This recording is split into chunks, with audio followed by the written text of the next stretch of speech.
There you go. Oh, good. Done. Thank you. Is the speaker on? Yeah, you don't need it. You have your headphones. Yeah. Good to see you all.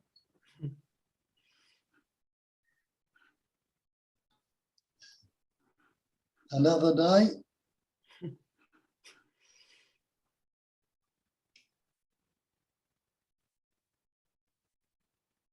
Earth rolls around the sun. Today it's daylight. Yeah. Where are you at? It's probably dark.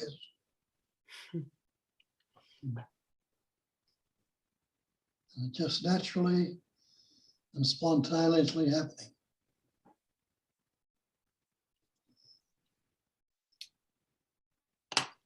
And all things take place in that. Nothing you can postulate or think of can be outside that space. And that space is utterly aware, totally awake. And everything appears on it or in it, including you, me, and everything else. We are, in essence, that space-like awareness. Non-conceptual, ever fresh.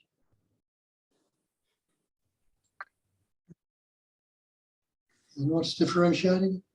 Words, thoughts, ideas, images. And how many of these words were you born with? And the life essence that's forming that pattern, shape, and form is initially, when it first appeared, had no words. And then it's learnt words, which are the life essence itself vibrating, patterning and shaping and forming into all this manifestation and everything in it. Nothing but that space-like awareness. So it's all things. You're a thing, I'm a thing. The room's a thing you're in, the trees are things, the flower, all things appearing in that space-like silence and stillness, which is no thing.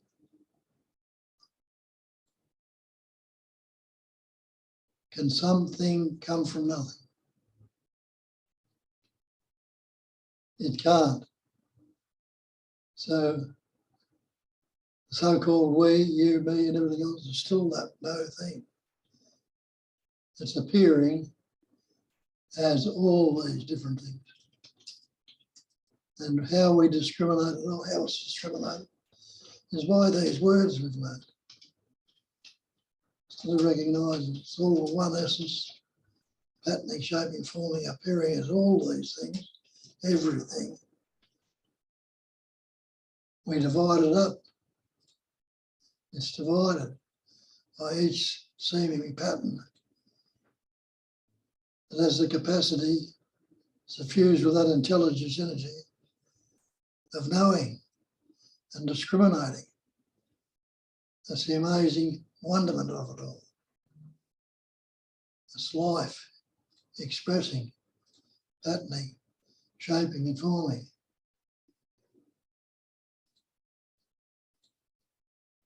And it's that pure beingness, loving to be. That's the activity. The vibration is the natural love, the sense of well-being, being well, nothing wrong anymore. The sport of Shiva, if you like to call it that, the play of consciousness.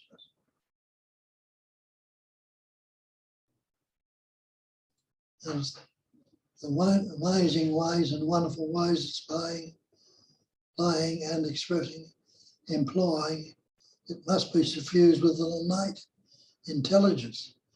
It's not just appearing willy-nilly and all over the place. It's expressing in an intelligent way, knowing what is necessary, and vibrates as everything. And in that vibration, there is a discrimination. The words, we put different labels and words. I'm saying we, but there's no we. It's all that one essence. It's expressing as this amazing intelligence, universe, this cosmos. And for these patterns to be able to discriminate and recognise it, if that intelligence wasn't suffusing through each seeming pattern and expressing it as the different shapes and forms, what would it be? It'd be just that absolute essence. It'd go into waste, wouldn't it? If it didn't vibrate into different patterns and express in different pattern shapes and forms.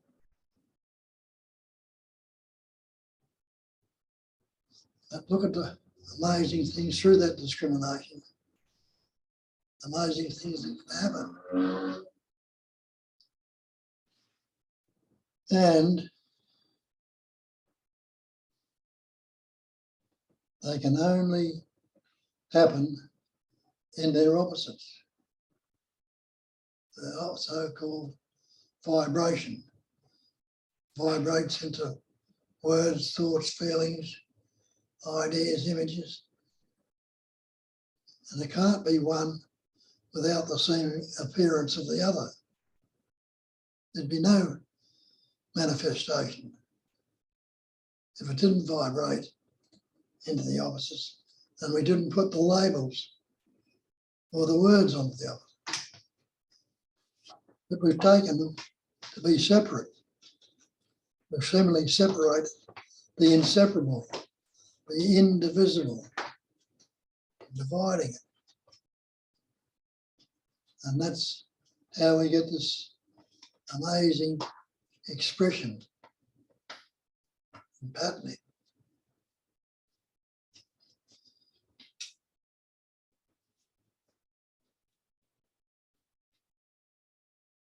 So we've learnt words, it's appeared, learnt words, taken the words to be separate.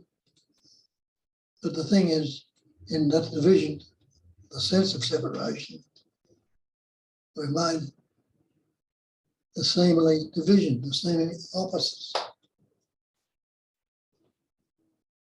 And the way the opposites manifestations, there could be no differentiation if they didn't divide into opposites.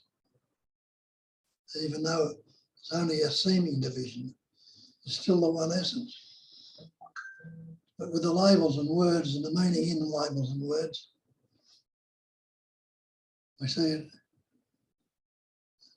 all these sensations or words we picked up seemingly divide. Vibrates in good, bad, pleasant, painful, happy, slow, loving, hating, me, you, I, that, or this. Only way we can discriminate it and know anything about it. And the belief goes into this pattern that I am this person. I am this separate entity, this individual. And that believed in I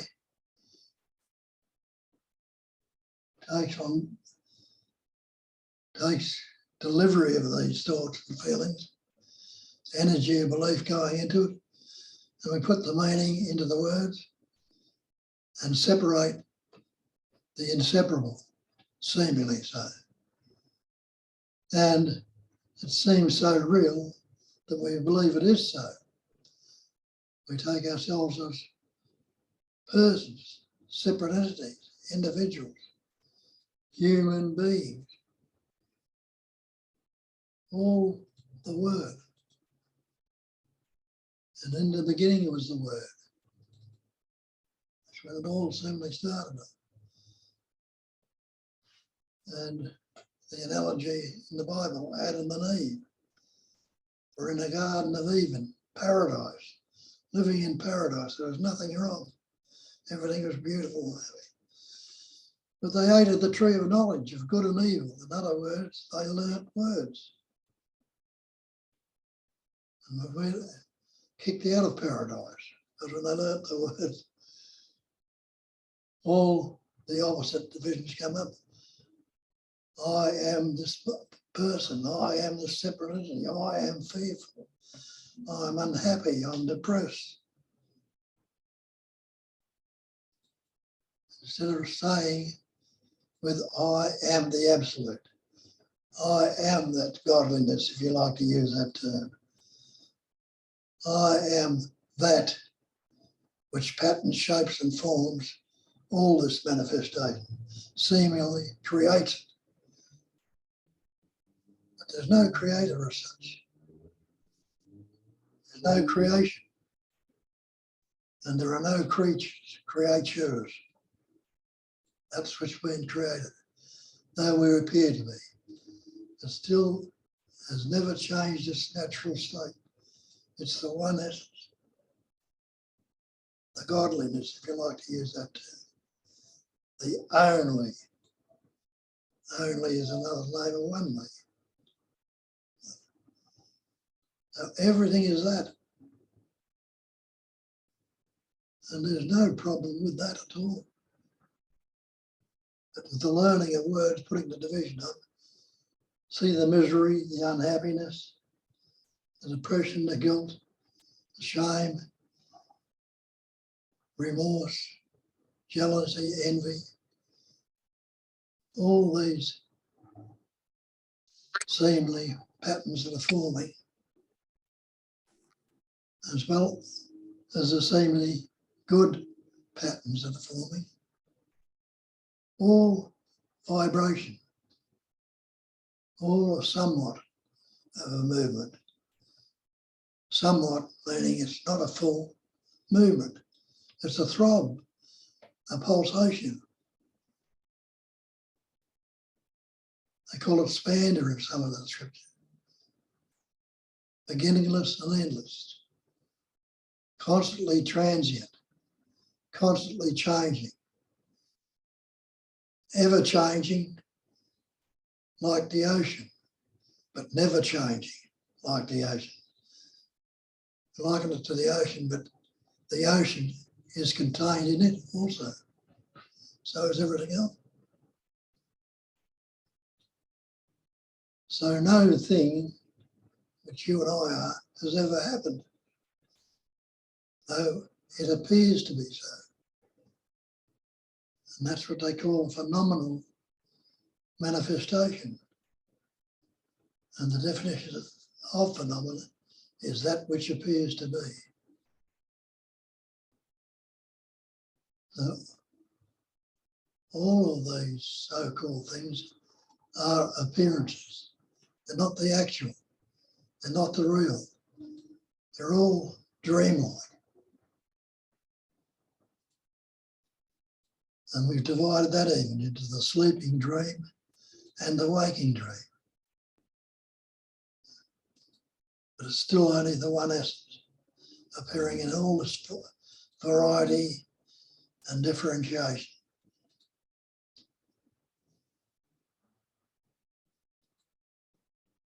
Instead of locking into it in the belief that it's real, investigate and see if it is the actual. That's where the freedom comes from. The freedom, because we've got this belief, we're seemingly locked into it, and it's causing all the problems. Krishnamurti wrote a book, Freedom from the Known.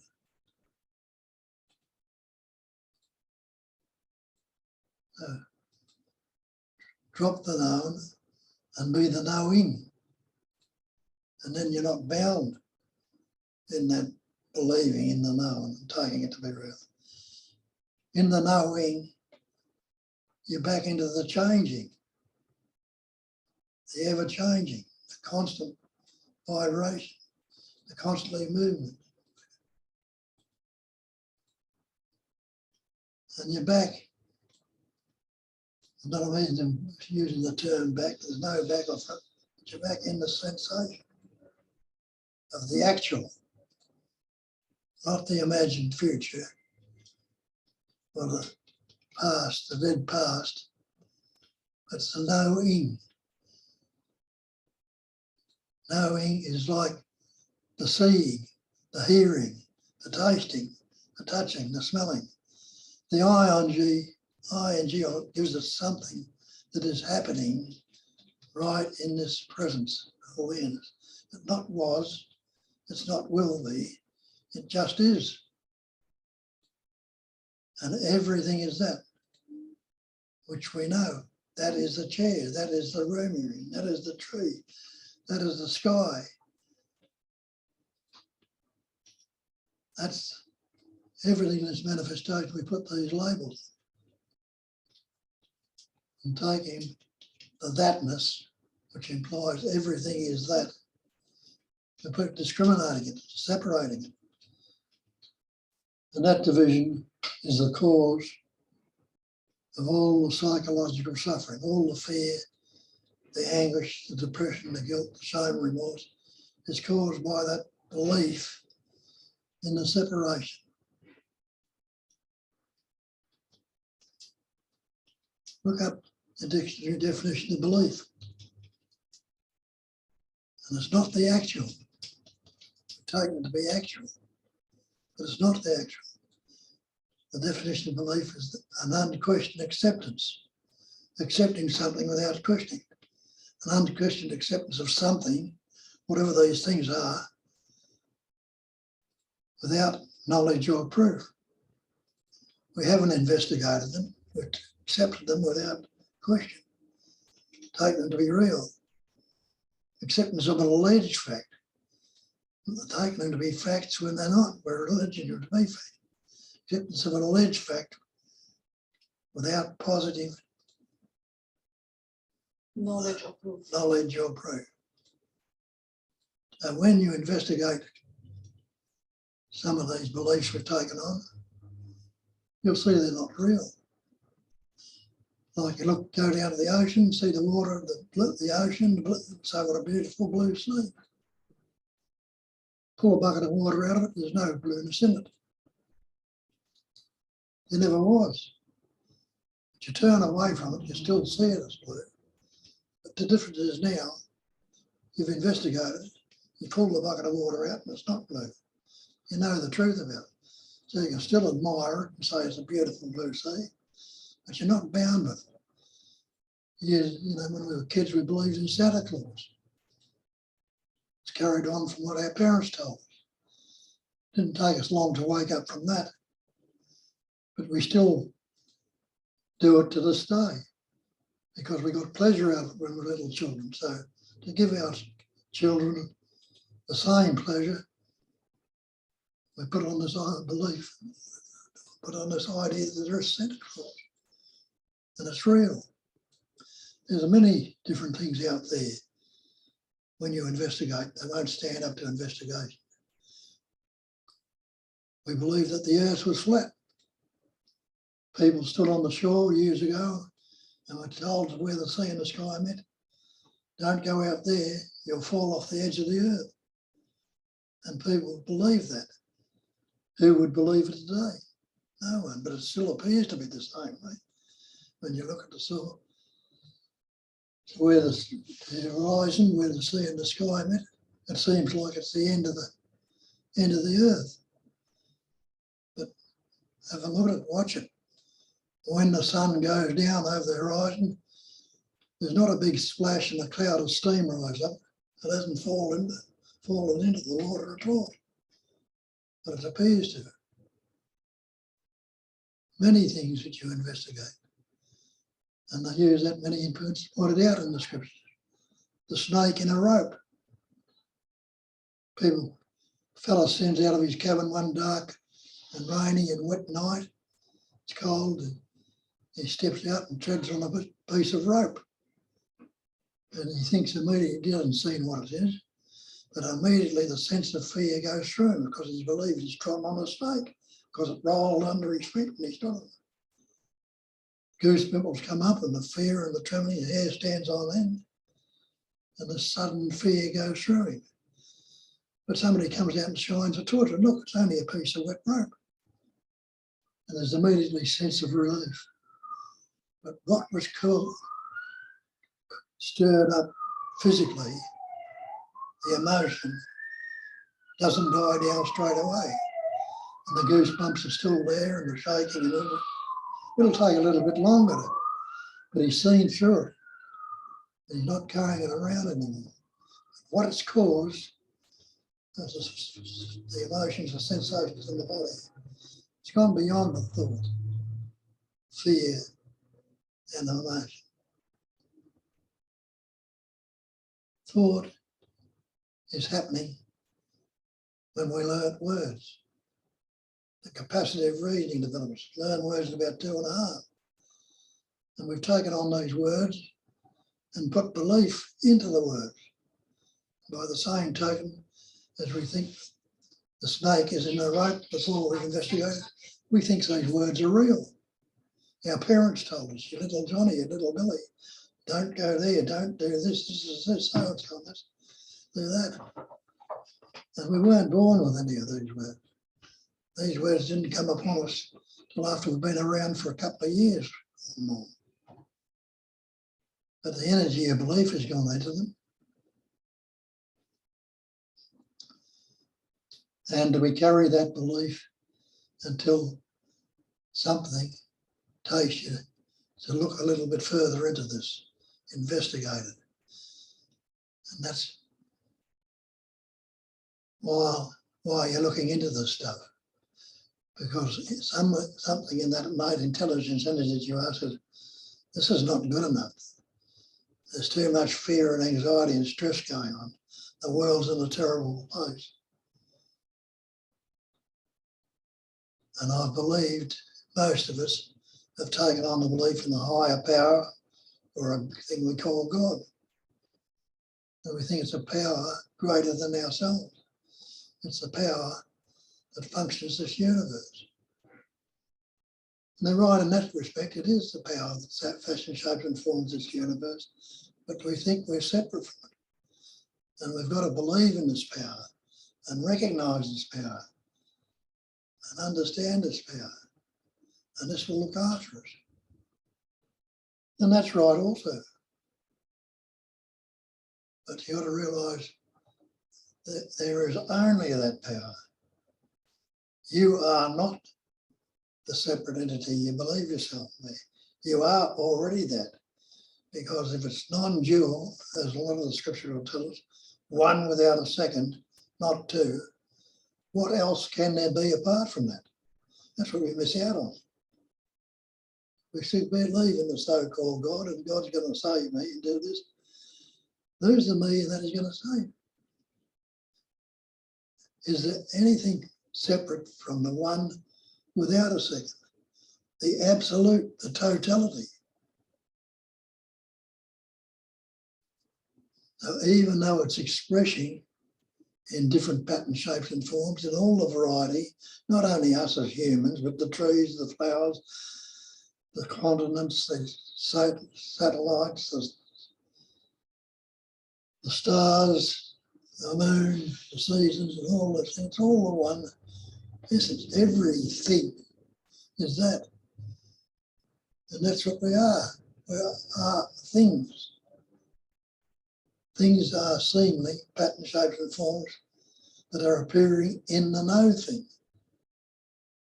But the very fact that it is no thing, you must realise, the recognition comes up, can something come from no thing? It can't. So it's a conceptual image we've taken on and believed to be real. And we suffer accordingly from that. With the sense of separation comes isolation, insecurity, vulnerability. If you feel you're separate, and especially when you're little children, you don't know what's all this other stuff is going on around you is. And it might hurt me, might do damage for me. So I'm fearful about it. I've got to do something about it. So natural conflict goes on, trying to get rid of the fears, the anxieties, the stresses, the guilt, through the words we've learned and believed in. And sadly, our parents, our schools have reinforced it, purely and simply because they've never understood it themselves. But there again, you look around and see all these scriptures and traditions that are going on and read some of them and just recognise something in them, a resonation, that there's truth in this somewhere or another. So I've got to give myself up to this. I never bother to investigate it. I try to become it instead of investigating and say, am I separate in the first place? Was I ever separate? Will I or can I ever be separate? And some of those traditions have understood that will tell you it's non-conceptual, it's ever fresh, it's one without a second, it's non-dual, it's absolute, it's the great perfection. Now it's there, but we don't take notice. I think we need to become or change. But what does becoming imply? Implies is something I think that I'm not, that I can going to get or become, that will make me whole and complete. Because I'm told in these traditions that you're a separate, you're a sinner, you're an evil person, you shouldn't do this. You need to become whole or complete. And that's an impossible task. If you're never separate, how are you going to become something that you already are?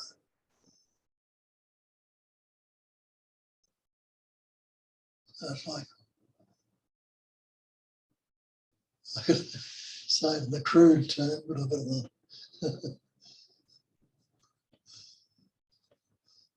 But you know what I mean. Like pushing against the tide.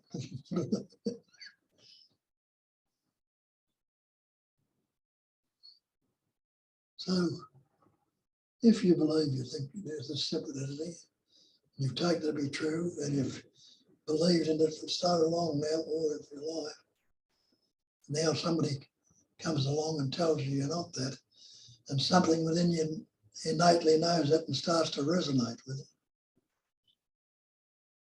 Well, in that investigation, you'll certainly resonate more until you realise that I've already been that. I was never separate in the first place, because they call it non-duality. What's duality mean?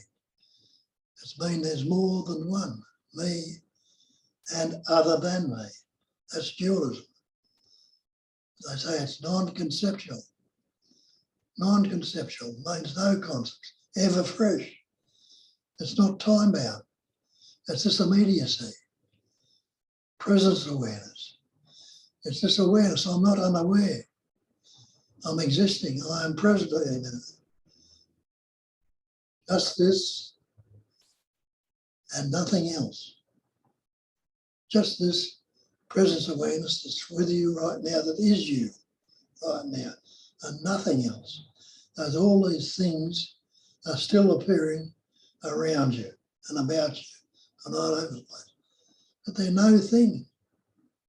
Just the same as that body mind you call yourself as a thing. And something cannot come from the no thing, all appearing on that basic screen, the silence, the emptiness, the stillness. It has no boundaries, has no centre to it, has no circumference. So how can you say it's a thing?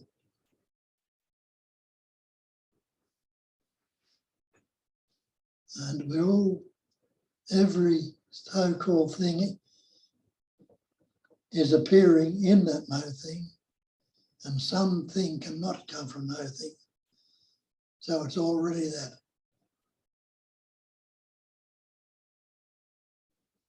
And we've got this believed in thing that is on the search. It's got the taste, got the sense of smell. There's a little bit more to it than this. And I'm going to become realised and know, because they tell me in the scriptures, know the truth, and the truth will set you free. It doesn't say believe in it or think about it, but know it. And aren't you knowing right now? Will be that knowing. Recognise that knowingness. It's a functioning, put labels on it and discriminate, functioning intelligence energy. Intelligence is knowing, and energy is an activity. An activity is a movement. So that knowing, each and every one of you that are there right now are knowing, being, knowing, and loving to be, which is another way they put that shit in there. You're being right now, not was or will be, but being. And you're knowing that. Not did know or will know, but knowing. The I-N-G, there's something happening right in this minute. And that knowing is a sense of well-being, an idea, a sense of security, of wholeness, of completeness, of happiness. And you're loving to be. But because of this conceptualizing and belief that come up, it obscures it, like a cloud obscures the sun. And you seem to lose sight of it and think, you're not it. You need to become it. But you are being right now, without thinking about it. Know that in the immediacy. You're being right now without having to think about it. And you're knowing that. Without have to say, oh, I know. The knowingness is happening. And you're loving to be. You don't want to be dead right now, even though it might be pretty miserable from all the concepts we've taken it from. That's why we try to keep going, because we love to be. But not acknowledging that. And that's one of the scriptures saying, acknowledge him, the thing you call him, is that life essence or godliness, which is not a thing, but it's other than the totality, the no thing. Acknowledge him in all thy ways, and he will direct thy path. And that's so. Isn't it that same being, knowing and loving to be that's breathing you right now? Did you think about that breath you took? Isn't it expanding and contracting your heart? Did you think about that? Isn't it blinking your eyes? No. Doing all the other things that are going on? Digesting your food? Causing the blood to run around the body? And the thing called brain, the life essence in that brain, to causing it to function?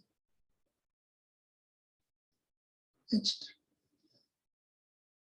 saying what to do, what not to do, causing the thinking to happen. But then again, we take the thought to be my thought. I am thinking. And we put the conceptual I or me that's obscuring the totality. And we miss out on the natural, spontaneously, effortless living that you are. Now we need these words and things to functioning. So the word's not the enemy when you understand it and recognise it. It can discriminate and seemingly divide out, but no, it's only seemingly so, even though it appears to be. Like the earth rolls around the sun.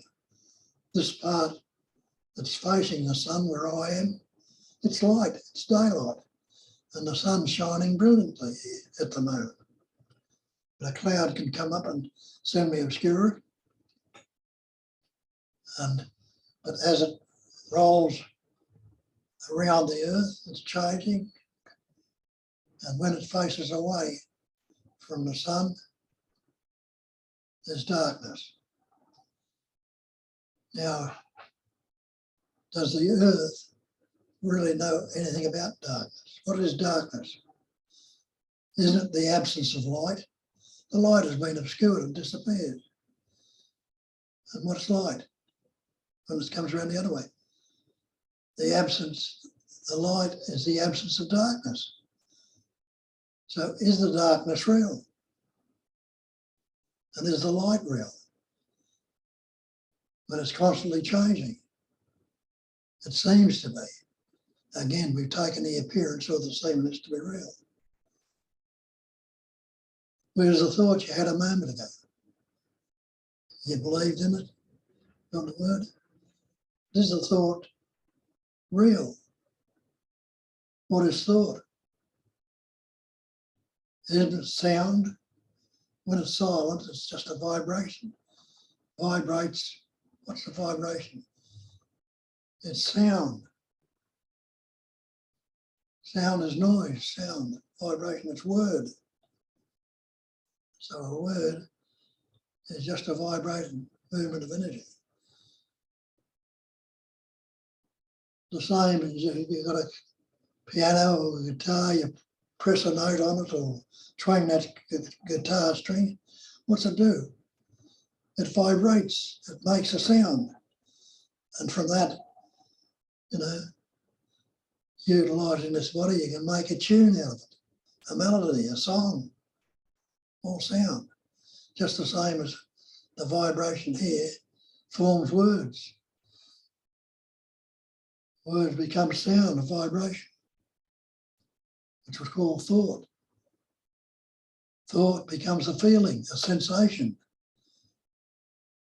When that sensation vibrates into word or sound. And then that sound or word will go into the body as an emotion. It'll cause that feeling to be there, the emotion, the sadness, the happiness, and all the rest of it.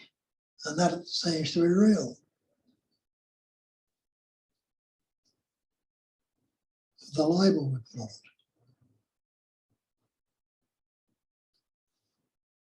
So without the word,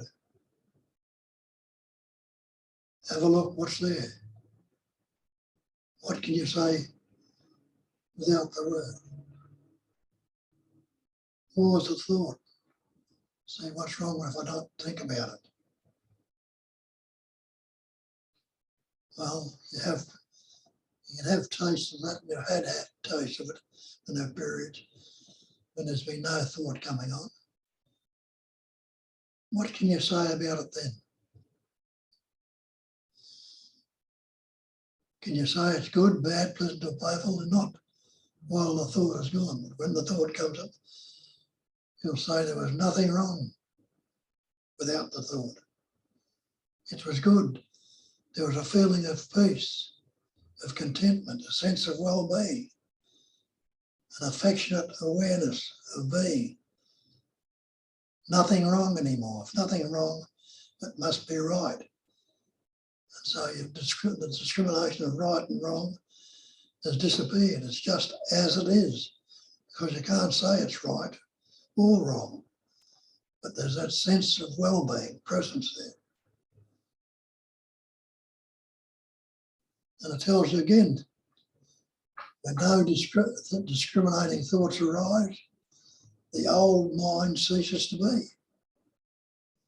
The old conceptual way of thinking ceases to be. And what is presently being recognised will come up. See? And the way they put it is thought-free presence awareness. Let the thoughts be free. Don't fixate on them. Don't bother conceptualising.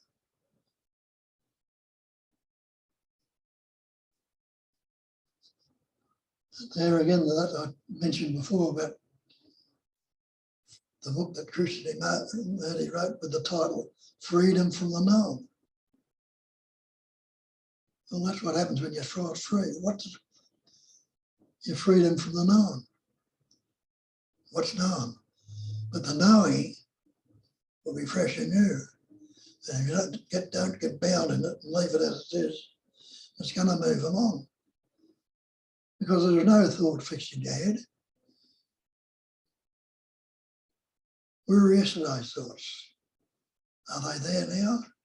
Some might be you could carrying around with you and fixated on them. But if they're not fixated on, where do they go? They disappear back into the emptiness again. And when they're there again and we're relating to them, putting the old labels on them, we go back into the old sensation or the old fear. Oh, this is unhappy, this is anger, this is fearful, I don't like it, or he said this and I don't want to end it, and I shouldn't be believing this. All old concepts we're bringing up.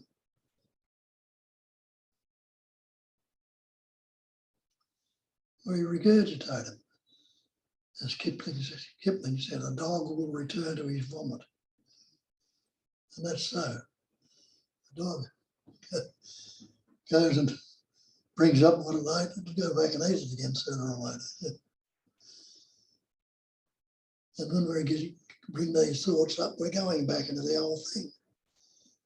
You don't have to do it. Recognise what's going on, and you don't have to carry on with it. Every thought is fresh and new.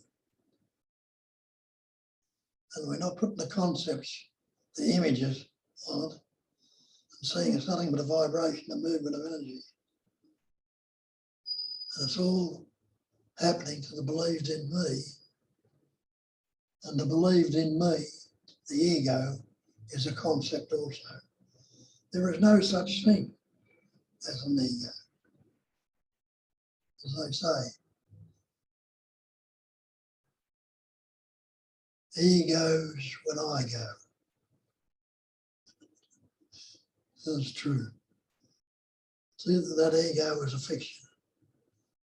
It's a conceptual image. It's a dead image that it's based on past events, experiences, conditioning, on yesterday or thoughts of a minute ago, or the fears, or the anger, or the unhappiness.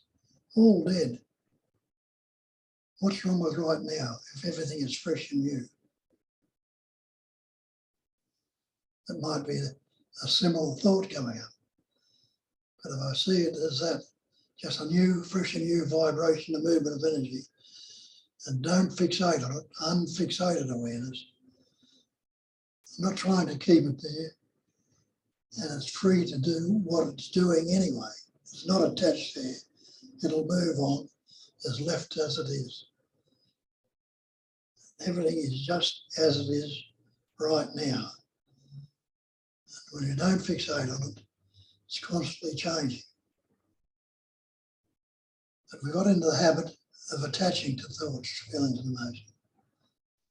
And say the continuity of that keeps us in this conceptual image, this egoic image. Ego is the I thought. And the I thought is the believed in conceptual image that we are. See, it's just a thought like everything else. It has no substance, or independent nature, just another vibration of energy. We take it to be me or mine.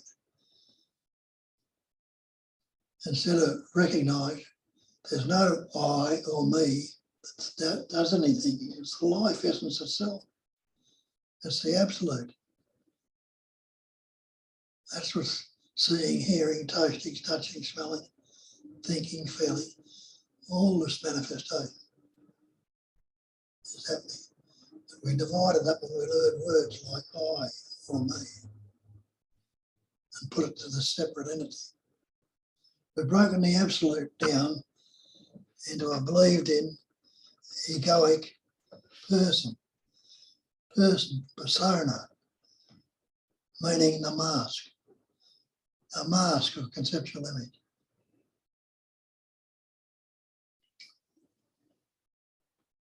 So the person is not reality. Reality is only the one reality, the absolute. The non-conceptual, ever fresh presence awareness. Presence is happening right now. And that presence of immediacy before it's just any of the senses have even started in, it's pre-sense. But it's not unaware, but you can't tell me what awareness is. But you know right now that you're not unaware. You haven't disappeared. You are still appearing, you are still being. And that basic knowing is there. And the loving to be is there. What am I trying to add to it, to fix it up? Can anything be added to the absolute? It wouldn't be the absolute if there was. And recognise that, see that you are the absolute right now. You are not separate, though it appears to be so, and it's seemingly so. Question it. Are you this body? You know that, because you say my body. Are you this mind? You know that you're not the body or the mind. I am this mind. Am I unaware? You know that. You're not dead. So the knowing is there. So the being is there, the knowing is there, and the loving to be is there. Absolutely there right now.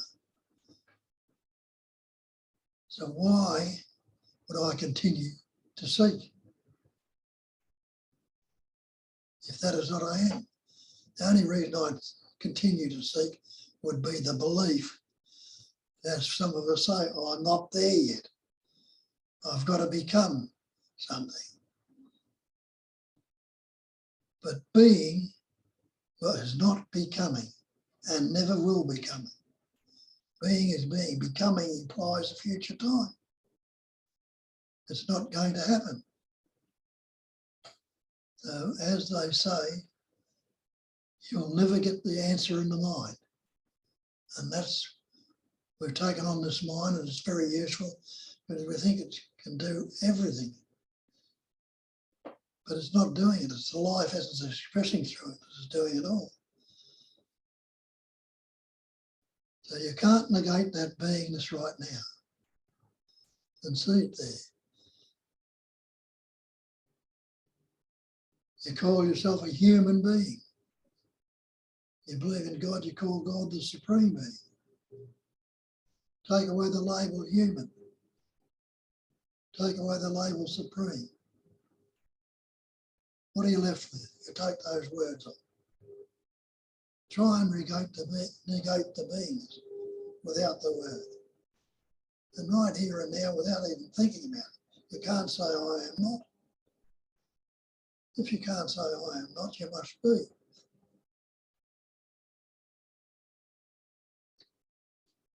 Right here and now, you are already that. The thing is, don't forget it. If you haven't recognised that, investigate again, have another look and see for yourself. Nobody is ever going to give it to you. You might believe that, get it some way. Nobody can ever give it to you. How can they? Because you're already that. And that which is trying to give it to you is an appearance also. It's the believed in appearance, the thinking can do this and do that, do everything. But the appearance cannot do anything. It's only seeming. And the life essence that's functioning, patterning and forming is that absolute which you already are. You are that being. So that's about it.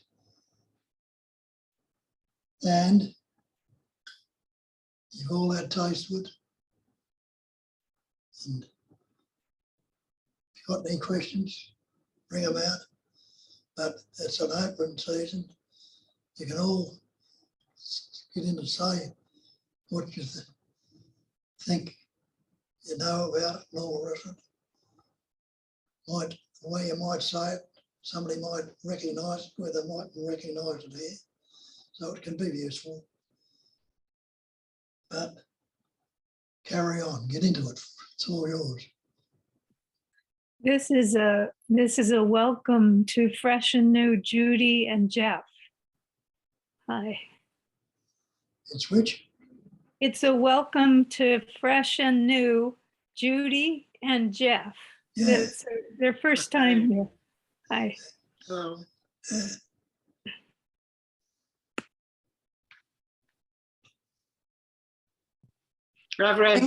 I've read two of your books and also a book by Gilbert. Yeah. Got the taste? Yeah, I got a good taste of it, I think. Good. Keep the tasting going.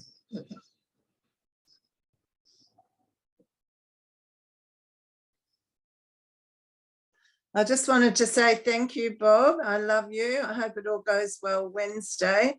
I have to go because I've got another appointment. Love to everybody. And thanks for those wonderful pointers. Hi, Love Jane. you. Thank you. Love Thank you. you. Hi. Yes, Bye. so, bye. Thank you, James. Love you. Bye. Yeah, Bye, you Jane. take care. You take care. I hope it all goes well, Bob. Love you.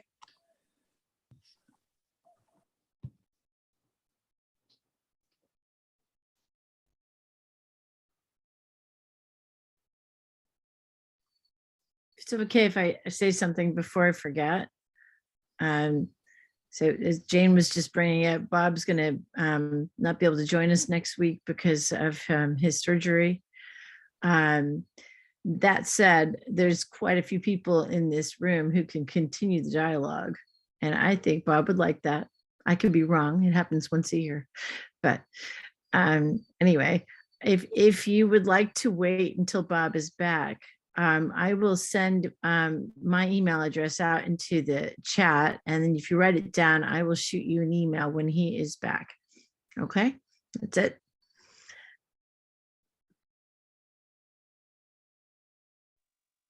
Good. Thank you, Julia. Thank you. Morning, Bob. Morning, Amanda. Yeah. Yeah. A strange thing I noticed today, as you say, just thoughts are coming. Even this knowing is there. The patterns are going, but we have never involved in the pattern. We have never involved in the pattern. And Yeah. patterns cannot touch us. Yeah.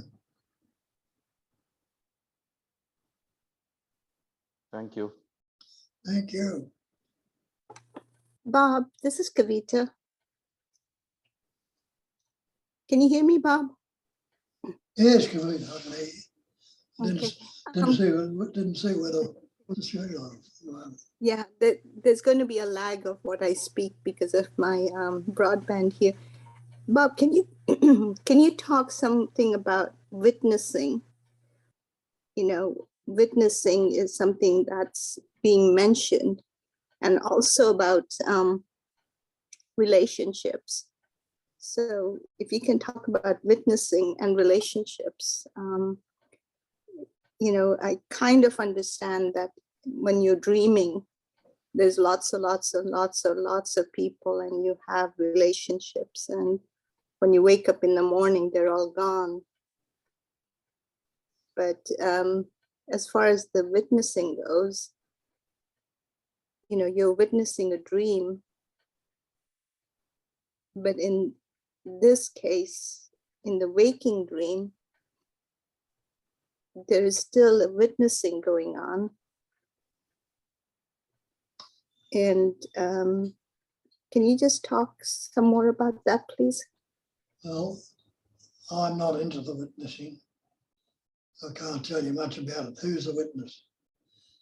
I mean, it'd have to be something that's separate and stands apart from it.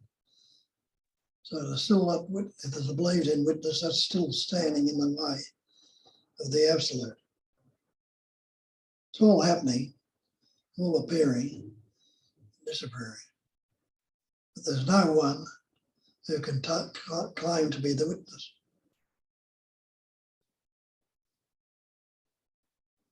Just spontaneously happen. Some of you might have a different idea of it.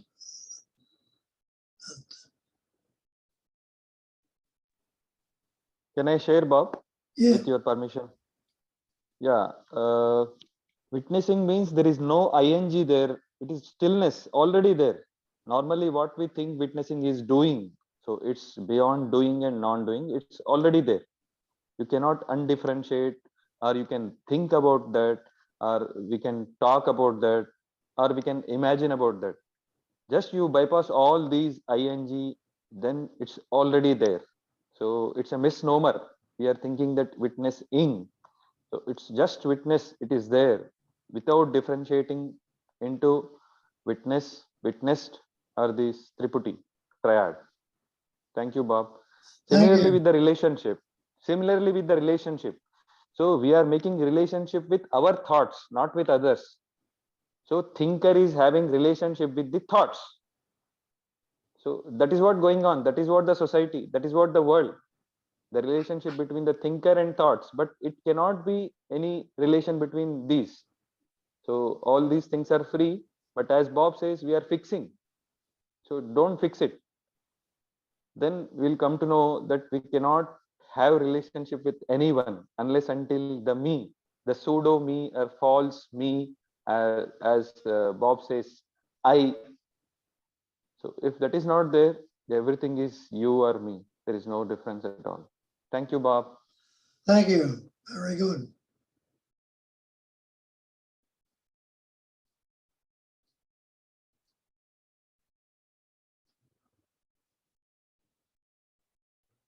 So Bob, when you're saying that there's no witnessing, but there is the I thought, like when there's just plain seeing going on, and I say, I see that, then that's the I thought saying that I see that. And that's like two ends of a stick in the sense of the seer and what is seen are one and the same, and there's only seeing going on. But if there's noticing that it's an I thought, or if there's noticing that there is that you kind of separated into a seer and a seen, that's what I was trying to say as witnessing, in a sense of noticing. Yeah. The thought I see can't see. The thing is, we believe that the thought I see is a thing, just like the thinking. Thinking's happening. You don't know what your next thought's going to be. The thinking's happening, and the thought comes up, I think. You form a subject. Now, is there such a thing as a subject, a separate entity? And I see the chair, the table, that's become the object. So subject-object is duality. Seeing the subject and the seen, the subject-object, duality. But the two ends of the one stick. There can't be a seer without seeing, and there can't be the seen without seeing. So the seeing, the hearing, the thinking, the tasting, the touching, the smelling is the actuality. That's the spontaneous vibration going on. As soon as we put the eye on it, we've brought that believed in entity. It's very subtle. Instead of knowing that it's pure seeing, pure thinking, we brought the eye into it, and subtly we believe it's me, the conceptual image. It's seeing, hearing, tasting, touching, experiencing, expressing. It's just the seeing which divides itself into seer and seen, the thinking which divides itself into thinker and thought, seemingly. But it's never been divided. There's two ends of the same stick.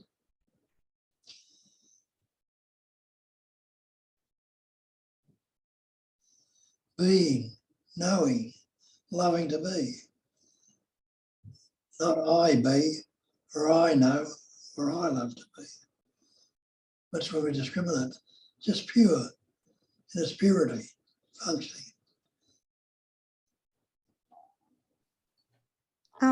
Dr. Amarnath, can you go into a little bit more about it's a relationship with a thought? So if I have a relationship with my mother or my father, then that's just a thought that's there per se. That's the one essence, but when you put the word belief, relationship on it, you make it relative. There is a natural, it's not related, even though it appears to be so. It's a natural knowing that everything is that one. Relativity or relationship, in whichever form it appears, is duality. There is absolutely no relationship in non-duality. It's one. It's never been divided. That's what the whole Advaita teaching is about, non-duality. One without a second, not two anywhere. Never was, never could be. And so even the idea of a witness is making it relative to something else. It's the one essence, happening, shaping, forming, experiencing, expressing as everything. There's never been, never ever will be anything other than that. That is all there is.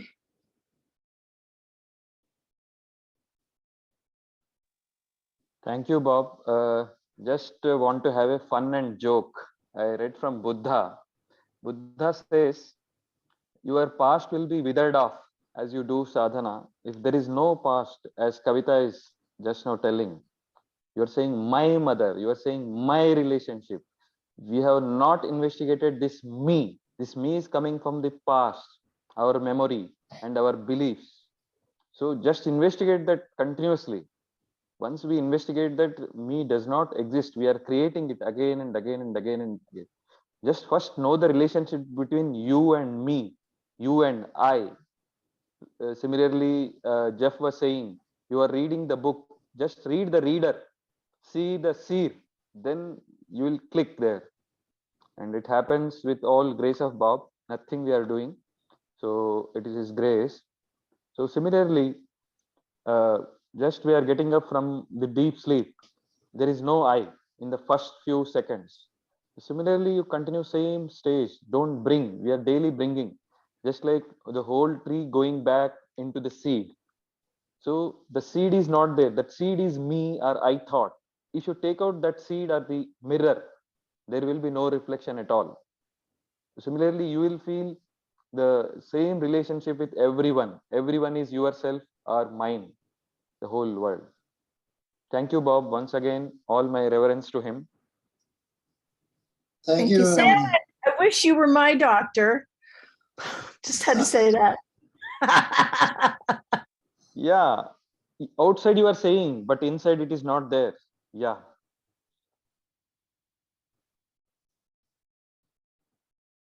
Similarly, the concept of birth, if you take out that single concept, everything will be vanished. It's a notion. We are not going to be born, or we have born, or somebody is born or who is going to die. Just a concept, that's all. Just like in our dream, everything happens, but nobody dies and nobody born. So this is an important concept. If you take out that single concept, all other will just wither off. So no past is coming. Just we are creating the past. As Bob says, the time, space, and person we are creating. That is what the mind. Don't create it. Even if it is coming, just don't attach it to it or fix it. Very easy. I'm reminded of something I think I've heard Bob say about from a quote from Alcoholics Anonymous. One drink is too many, 1,000 is not enough. It's probably the same with thinking. It's addictive, isn't it? Yeah. Absolutely. It's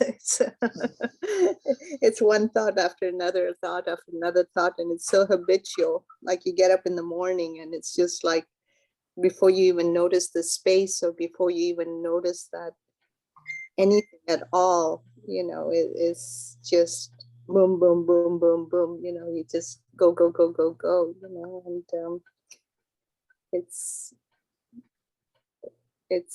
yeah, like you said, Dr. Amarnath, is that relationship with the me and the relationship with an I to actually inquire into it and pretty much sit down with it and see how it sprouted in the first place. And everything is attached to the I and everything is attached to the me. And if the me and the I are seen as being untrue, then everything falls apart. So, but thank you for your pointers, and Bob, thank you so much as always. Thank you. Thank you. Thank you. Yeah, just see, there is a terminology called in Sanskrit called Drishti Srishtivada. Drishti means you start thinking the world is created. Now you're saying me and my mother. Your thought makes it. Actually, she is not your mother and you are not that me. So as Bob says, if you don't think, where is the world? Tell me, Kavita. If you don't think me, then there will be, where is the world? The whole world is just thoughts. Yeah, I see Just that. ponder over this. Just ponder over this. It will click now. Don't postpone it. Usually we are postponing and we are telling the theories or whatever we have learned in the past. Don't tell. It cannot be expressed actually. The moment we express, we have to come out. So just do it. It will happen now itself. Don't postpone it. So now and here is the crux. But mind wants there or past, it will go and just it postpones. Simple fun game. Thank you.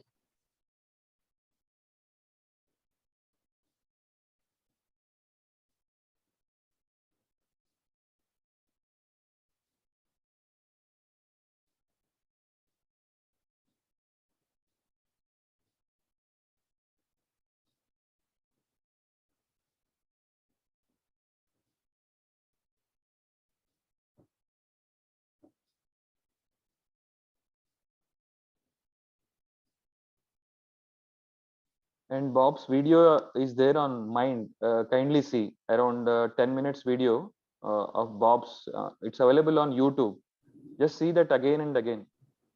Even on time, it is there. Short videos of Bob. Kart has made very nice videos on Mind. We need to see that video again and again and again and again. It will click a lot. And we are grateful to Bob and Kat for that. Small clippings. I'll look into that because I haven't noticed them yet. I was looking at all the meetings and things like that, but I haven't looked at the short videos. So thank you for letting me know that. Thank you.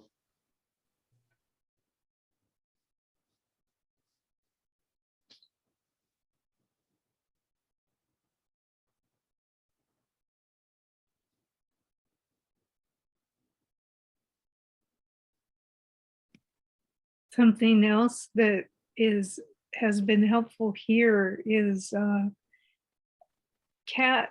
I don't know if you all know this, but Kat wrote a book called Bags Full of Sailor Bob Adamson, Bags Full of Pointers. And it's lovely and fun, beautifully done. And there are several references to non-fixated awareness. But when Bob was mentioning the part about seeing, hearing, tasting, touching, when that's actually occurring in the moment, the thoughts are no longer the focus. It's just the playing around with, I mean, it's a spontaneous happening when it occurs, but just the non-fixated awareness, particularly in relationship to the senses, if one is just noticing in the moment, the sounds, the sights, the smells, the way the air feels, the thoughts aren't there anymore, which is just very fun.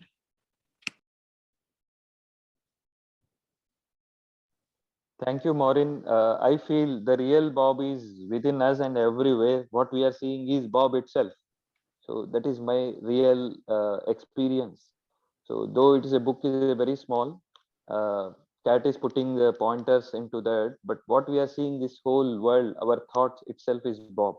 So we need to come to our own self. He is sitting within us, not outside. Bob is not in the book. He is inside us as me. So just prior to me is the Bob. Thank you, Bob, once again. Thank you. Amarnath, will you elaborate when you say Bob? When you say Bob, will you elaborate on what that actually is to you?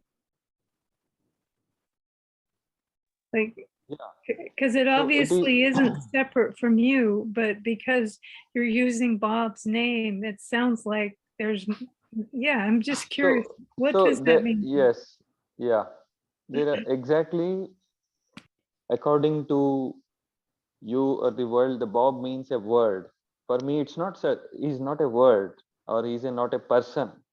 At present, we are thinking when we start the journey, we think ourselves as a person and everyone as a person. So me as a person, we are starting journey from there. When we create me, we need pointers, and pointers are just signboards. It is not the destiny. So it is just like this. You need to fly from the airport. Till airport, we can go through taxi or something, but we cannot take taxi inside the flight. So similarly, so till we encounter this non-self or the I thought, whatever we are seeing, these pointers are needed. But the ultimate pointer is he's inside you. He cannot leave you, just like going into the jaws of a lion. So slowly withers off whatever we have learned, the ignorance. So it is just like this bottle gourd is there on the paper that we cannot cook. Like that, whatever is coming, we are telling from the past. But past is not the presence. Even pointers and everything we are taking from the past. But just decode it. What Bob has learned from the Nisargadatta, or which is nameless and formless.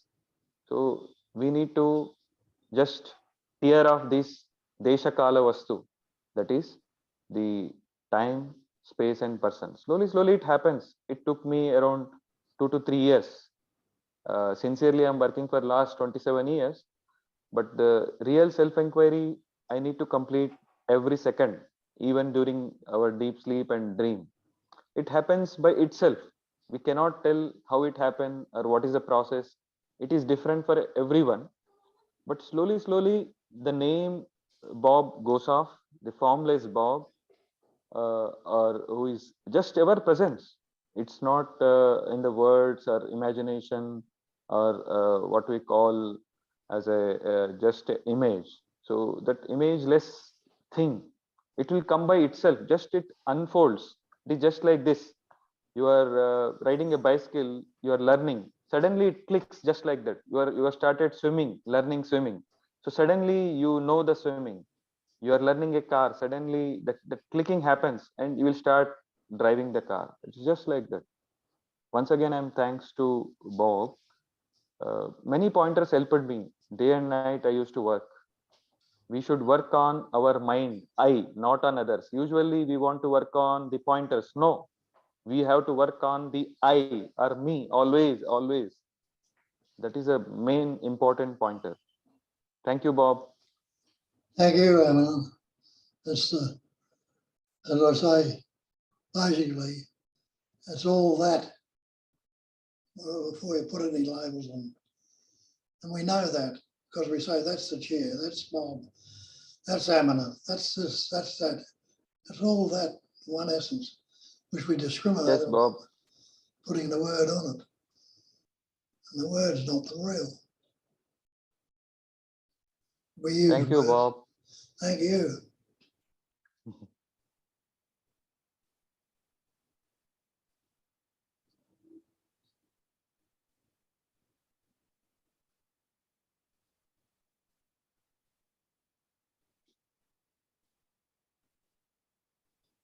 The complete stoppage of chattering happens. There no more thoughts, no more patterns.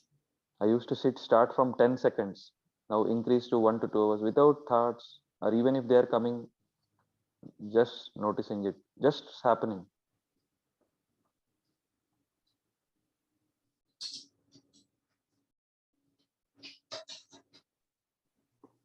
Dr. Amarnath, when you're saying inquire into the me or the I, can you elaborate when you said that for 3 years you were just constantly inquiring into?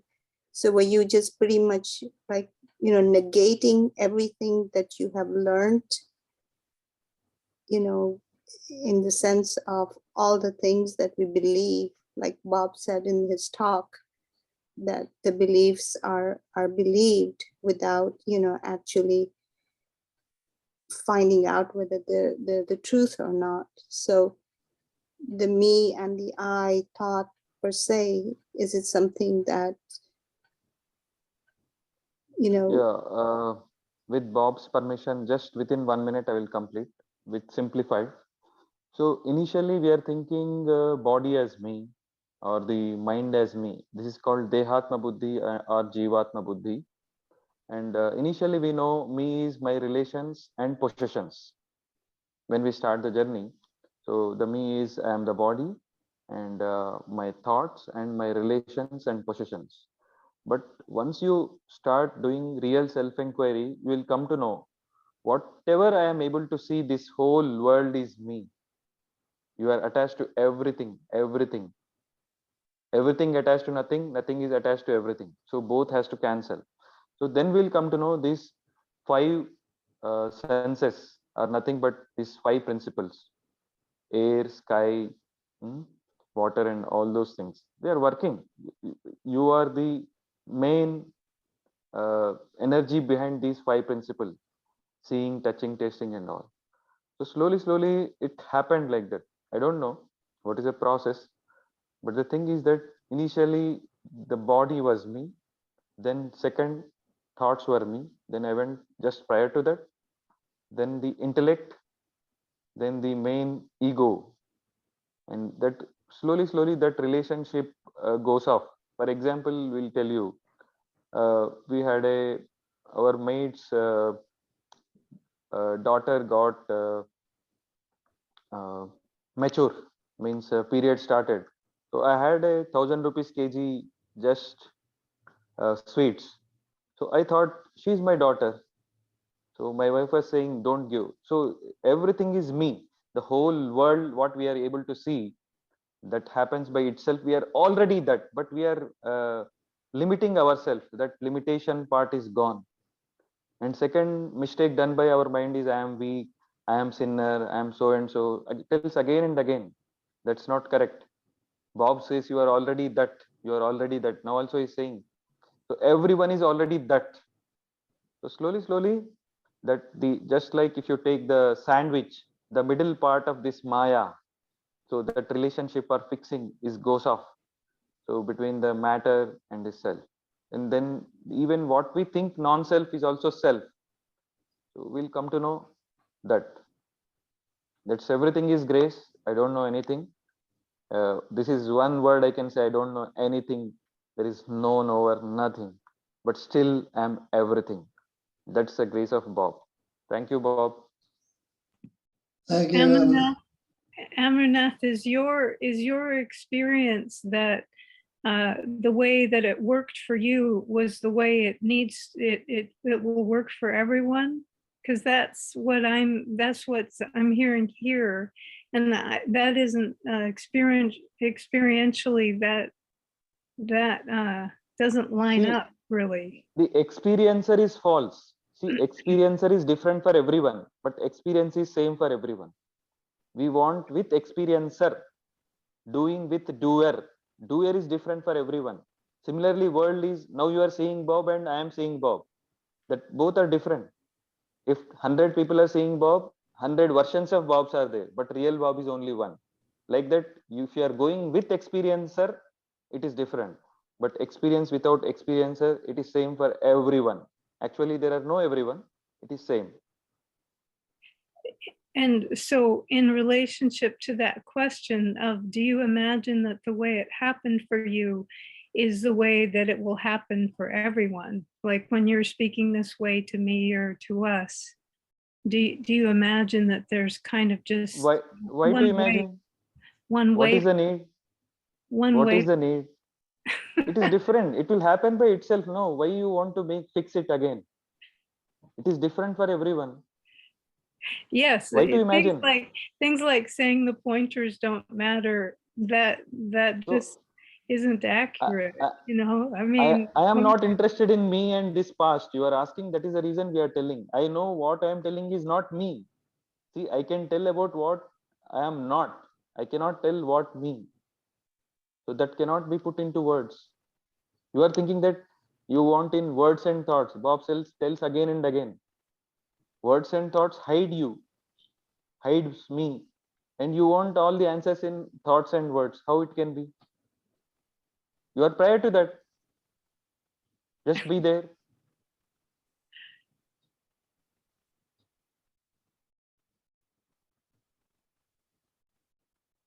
yeah, I don't, it's funny. I just keep feeling corrected over and over again. And it just seems funny to me. But Yeah, that's what the mind. Just don't imagine and don't think. You are already that simple pointer, Bob's pointer. No need to imagine. The moment we start imagining, me starts firing like anything. It's a chain of thoughts. From one thought, second thought should not come. That is a mechanism of mind. So just by self-inquiry or anything you do, just from one thought, second thought should not come. Means it's already like that. So we are making thousands of thoughts from one me. So that me itself is Amaranth, false. what I wish to express, because you so freely are expressing what you feel like is being missed here, what I wish to express to you is that approaching it from the standpoint of continuously correcting doesn't necessarily evoke connection. That's what I wanted to share. Yeah. It's already corrected. We stop just whatever we have learned. Just stop that. It is unlearning. You are saying that you have to learn. That's wrong. It's already corrected. There is no need of any correction at all. What need to be corrected is this false me is absent. We are creating that. Just don't create it.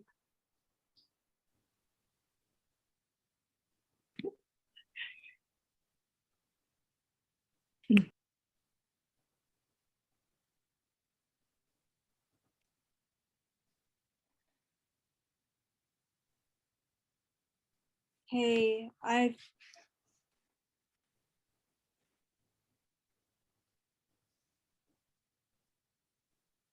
Yeah, go ahead.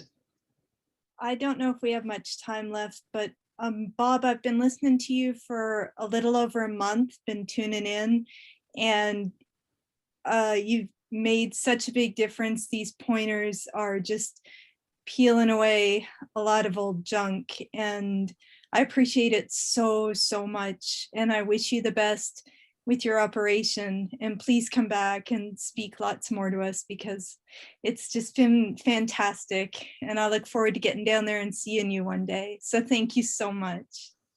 Thank you, Jill.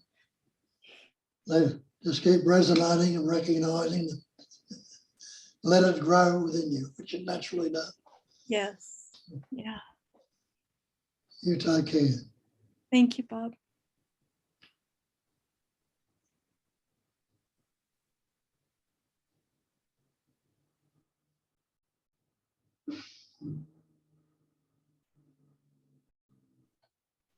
Julia, somebody has their hand up, but I can't read the name.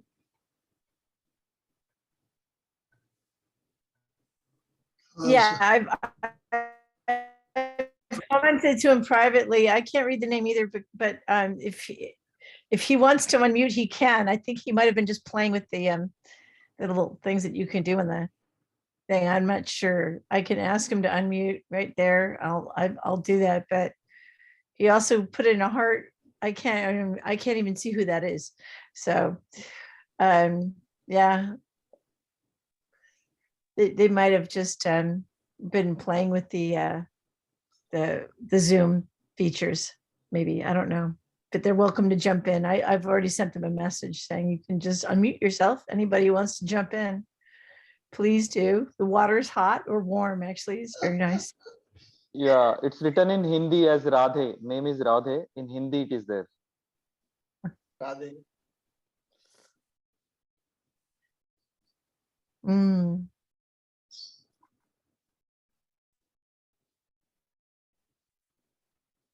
Once again, we pray for Bob's surgery. There will be fast recovery, and all our best wishes are there. In fact, his blessings are there forever. Yeah. So who's praying to who? Nobody prays to no one. Nobody prays to no one. Yeah. So yes, exactly. There is no creation and there is no creator, but for the sake of nothing. Hmm. We thank Julia for bringing Bob to us. Oh, again and I'm again. so grateful that he's here with us, and I'm just So whatever is there. I'm grateful he's willing to do this here on Mondays, because he's already doing 3 of these a week. But at the same time, Bob, I think this is really, I hope you come and join us again shortly after your surgery as soon as you can, because I think it's probably really healthy for you to just keep doing this. You know, it's even if there is no you, it's probably healthy for the mind, the body that you're not. Just saying. Exactly. Nothing is happening in the self. Exactly. Well, I was thinking, Armanath, though, you know, you were saying something about doing the inquiry while I'm dreaming. I can't stop my snoring, you know, so I don't know. Everything is that whatever you do. Dream, right? Who's dreaming? No need to do anything. There is no doer. However you do, you cannot. Just a notion.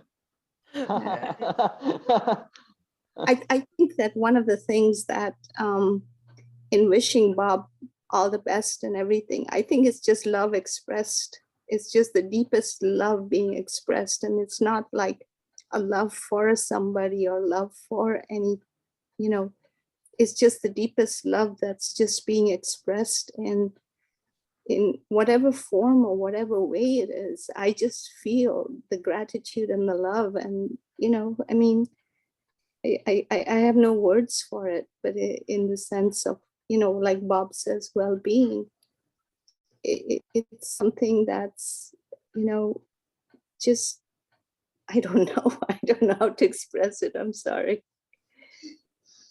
Good on you, Kevin. That's good.